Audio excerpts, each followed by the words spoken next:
প্রথমে আমি দেখতে পাচ্ছি যে প্রশ্নটি, দেশ থেকে চিরতরে দুর্নীতি দূর করার উপায় কি? আমাদের সাধারণ মানুষের মনে মস্তিষ্কে এখনো দেশের এই পরিস্থিতি এবং এই সিস্টেমে পরিণত হয়েছে। দম্ভ, অহংকার, ক্ষমতার দাপট, এটা যেভাবে গোটা সমাজের উপরে ঝেঁকে বসেছিল, এর কারণে সাধারণ মানুষ এখন স্বপ্ন দেখতে শিখছে এবং পরিকল্পনা করতে শিখছে, এবং সাধারণ মানুষ চেষ্টা করছে যে এই পরিস্থিতি থেকে তারা কিভাবে বের হবে। তো এটি একটি আনন্দের বিষয়, এটি একটি সান্ত্বনা বিষয় সন্দেহাতীতভাবে আমাদের জন্য।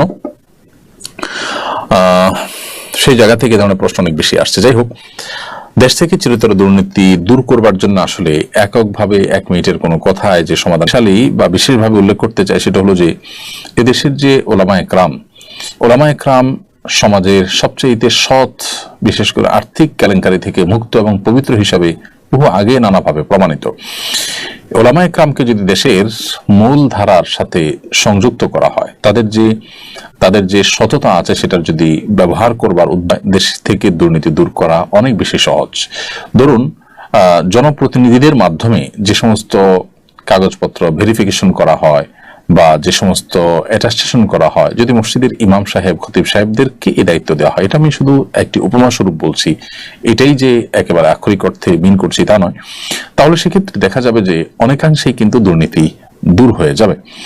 দেশের প্রথিতযশা ওলামায়ে কেরাম বা প্রথম সারির আলেমদের অনেকে গ্রেপ্তার হয়েছেন, নানা হয়রানির শিকার হয়েছেন, নানা মামলা মোকদ্দমা তাদের বিরুদ্ধে করা হয়েছে, কিন্তু আর্থিক কেলেঙ্কারি তাদের কিন্তু বিরুদ্ধে কোনো কি আজও পর্যন্ত কেউ প্রমাণ করতে পারেনি।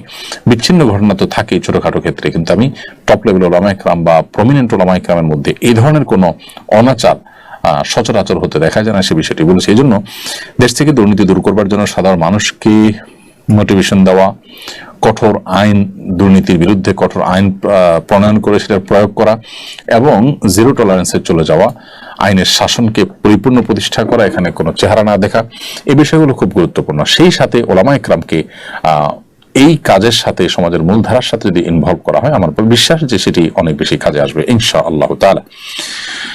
এরপর প্রশ্ন হলো, আমরা স্বামী স্ত্রী উমরা করতে যাব। প্রশ্ন হলো, উমরা করার পর কখন স্বামী স্ত্রী মিলিত হতে পারবেন?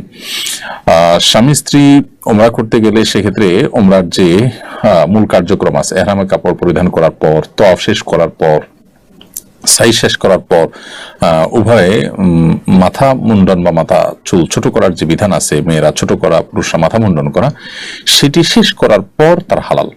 এরপর তারা শারীরিক সম্পর্ক করতে পারবেন। তার আগ পর্যন্ত শারীরিক সম্পর্ক করা তাদের জন্য জায়েজ নাই। হজের ক্ষেত্রে একই কথাই অলমোস্ট প্রযোজ্য, যে যতক্ষণ পর্যন্ত ইহরামরত আছেন সমস্ত কার্যক্রম শেষ না হচ্ছে, বিশেষ করে হজের মূল কার্যক্রম 8 তারিখে যে শুরু হয়, সেই তখন থেকে নিয়ে 10 তারিখে এসে হজের যে কার্যক্রমের অংশ হিসাবে জামরাতে পাথর নিক্ষেপ করা, সেটি, তারপর জামরাতে পাথর নিক্ষেপের পর কোরবানি করার পর মাথা মুন্ডন করা, তারপরে তওয়াফ সাই করা, এরপর স্বামী স্ত্রীর মধ্যকার সম্পর্ক, শারীরিক সম্পর্ক করা হালাল হয়ে যায়। অতএব এই সময়ের মধ্যে যদি শারীরিক সম্পর্ক করেন, তাহলে সেক্ষেত্রে তারা গুনাহগার হবেন এবং হজের বিধান লঙ্ঘনকারী হবেন, তাদের উপরে দম ওয়াজিব। আমি এখন আল্লাহর কাছে মাফ চাই, কিভাবে দোয়া করলে আল্লাহ তাআলা আমাকে মাফ করবেন? ভাই তুহিন ইসলাম, আপনাকে সাধুবাদ জানাই, আপনি হারাম এবং অবৈধ পথ থেকে ফিরে এসেছেন। এটির জন্য সৎসাহসের প্রয়োজন হয়। আজকালকার বেশিরভাগ তরুণী দেখা যায় যে নানাভাবে এই ধরনের হারাম সম্পর্কে জড়িয়ে আছেন। এটিতে তাদের আখিরাত যেমন ধ্বংস হয়, ঈমান আমল যেমন নষ্ট হয়, ইবাদতের স্বাদ নষ্ট হয়ে যায়, সেই সাথে তাদের মধ্যে ডিপ্রেশন কাজ করে, মানসিক অশান্তির কারণ হয়, এবং এটি দুনিয়াতে সাময়িক সুখ দিলেও দুনিয়াতেই কিন্তু দীর্ঘমেয়াদী দুঃখের কারণ হয়, আর আখিরাতের শাস্তি তো রয়েছেই। তো এই জায়গা থেকে একজন যুবক, একজন তরুণ, একজন তরুণী হারাম সম্পর্ক থেকে আল্লাহর জন্য বের হয়ে এসে পুত পবিত্র বৈবাহিক সম্পর্কের জন্য তারা অপেক্ষা করবেন এবং সেই সম্পর্কের দিকে যাবেন, সেটি যাওয়া উচিত।